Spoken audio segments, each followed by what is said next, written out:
नमस्कार दोस्तों। आप सब ने कभी न कभी बुखार को झेला होगा। शरीर का गर्म होना, ठंडा होना उसके विशेष लक्षण होते हैं। लेकिन क्या कभी आपने सोचा कि जब हमारा शरीर गर्म होता है तो उस टाइम पे भी, उस समय पे भी हमें ठंड क्यों लगती है? क्योंकि जब हमारा शरीर गर्म होता है तो हमें तो ठंड लगनी नहीं चाहिए।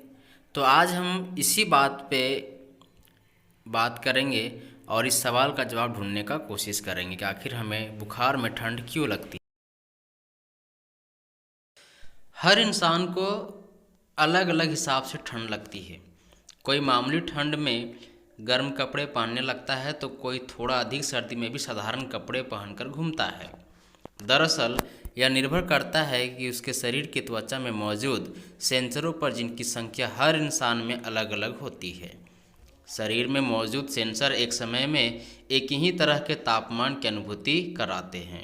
अर्थात हमारे शरीर के त्वचाओं पर, ऊपरी त्वचा में जो सेंसर हैं जो हमें हर एक मौसमों का अनुभव कराते हैं, ठंडा गर्मी, उनकी संख्या हर व्यक्ति में अलग अलग होती है।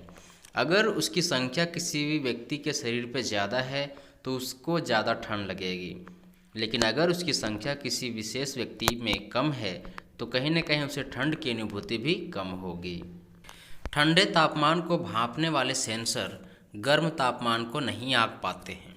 शरीर का तापमान गिरने पर, अधिक गिरने की स्थिति में शरीर के भीतरी अहम अंग काम करना बंद कर सकते हैं और ऐसी स्थिति में इंसान बेहोश हो सकता है।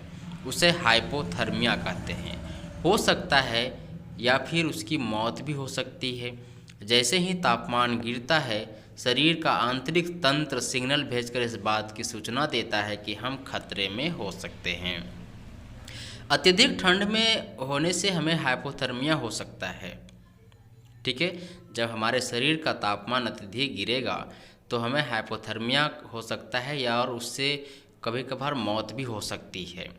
और इसके लिए क्या करते हैं, हमारे शरीर के जो आंतरिक तंत्र है इसको सूचना दिया जाता है कि हम खतरे में पड़ सकते हैं। तापमान में परिवर्तन होने पर शरीर कांपना शुरू कर देता है या रोए खड़े हो जाते हैं। प्राचीन समय में इंसान के शरीर पर बहुत बाल हुआ करते थे जो उसे ठंड से बचाने में मदद करते थे। मानव शरीर पर बाल त्वचा के जिस हिस्से से जुड़े होते हैं वहाँ ठंडा होने पर मांसपेशियाँ अकड़ने लगती हैं और बाल खड़े हो जाते हैं। तो ये वो कारण है जिसको हम कहते हैं कि बाल खड़े हो गया है। ठीक है, तो वो क्यों होता है? तो इसमें आप देख रहे हैं कि जब तापमान में परिवर्तन होता है तो उस परिवर्तन के कारण वहाँ पे जब ठंड पड़ती है, लगती है, तो मांसपेशियाँ अकड़ जाती हैं और बाल खड़े हो जाते हैं। जिन जीवों में जिनके शरीर पर बहुत बाल होते हैं उनमें बालों की परत उष्मारोधी या अवरोधी परत की तरह काम करते हैं। शरीर के कुछ और भी आत्मरक्षक तरीके होते हैं। जब शरीर को एहसास होता है कि उसे और तापमान की ज़रूरत है तो कंपकपी लगती है। अक्सर ऐसी स्थिति में निचले जबड़े में किटकिटाहट होने लगती है। पुरुषों के मुकाबले महिलाओं में आंतरिक तापमान बनाए रखने का ज़्यादा बेहतर तंत्र होता है। उनके शरीर की संरचना ही कुछ ऐसी होती है जिससे आंतरिक अंगों की गर्मी मिलती रहती है। यह धारणा कि वसा या शरीर की चर्बी ठंड से बचने में मदद करती है बिल्कुल भी गलत है। यहाँ पे हम देख रहे हैं कि पुरुषों की अपेक्षाकृत महिलाएं ज़्यादा अधिक तापमान बनाने में सक्षम होती हैं क्योंकि प्रकृति के द्वारा उनमें विशेष रचना बनाई गई है। अब बात करते हैं उस सवाल की जिसकी चर्चा हमने शुरुआत में करी थी कि आखिर बुखार में जब हमारा शरीर गर्म होता है तो हमें ठंड क्यों लगती है। तो आइए अब शुरू करते हैं। बुखार चढ़ रहा होता है तो जाड़ा लगने लगता है, यह बताते हुए कि सेट पॉइंट ऊंचा है उस तक शरीर तुम पहुंचो। इसीलिए दांत किटकिटा रहे हैं, जबड़े की मांसपेशियां भींच रही हैं, शरीर कांप रहा है, हाथों पैरों में सिहरन पैदा हो रही है, तन तपने लगा, चेहरा लाल हो चला होता है। एक्चुअली जब शरीर में तापमान बढ़ता है तो शरीर के जो अंग हैं वे इस बात को कहते हैं कि शरीर का तापमान चढ़ रहा है, और अगर ज़्यादा चढ़ेगा तब भी समस्या हो सकती है। पसीना पसीना होकर शरीर कहता है कि अब बस, और नहीं, जितना बढ़ना था बढ़ चुका मैं, और बढ़ूंगा तो प्रतिक्रिया ज़रूरत से ज़्यादा हो जाएगी। अरे किसी ने एक थप्पड़ मारा है तो क्या उसकी जान थोड़े ही ले लूँगा, और जान लेने की कोशिश में अपनी जान जोखिम में थोड़े ही डाल दूँगा। बुखार इसलिए एक हद से ज़्यादा नहीं बढ़ सकता है, नहीं तो अनर्थ हो जाएगा।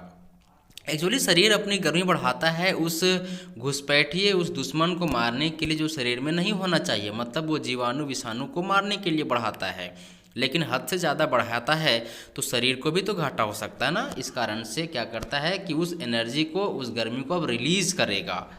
और जब वो गर्मी हमारे त्वचा के माध्यम से बाहर आता है तो हम अंदर से ठंडा महसूस करते हैं और हमें पसीना आता है। तो इस प्रकार से शरीर को वापस उस गर्मी से राहत मिलती है और हम ज़्यादा खतरनाक समस्या में जाने से बच जाते हैं। तो ये वो कारण है कि शरीर गर्म होने के बावजूद हमें ठंड क्यों लगती है।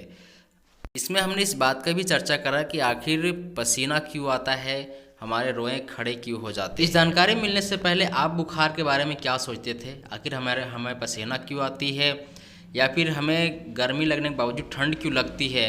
आप इस बारे में क्या सोचते थे, हमें कमेंट बॉक्स में ज़रूर बताएं। अगर ये जानकारी आपको फ़ायदेमंद लगी तो इस चैनल को सब्सक्राइब कीजिए, वीडियो को लाइक कीजिए, बेल आइकन को हिट कीजिए, ताकि हमारा हर अपडेट आपको मिलता रहे, क्योंकि हम कुछ अलग करते हैं।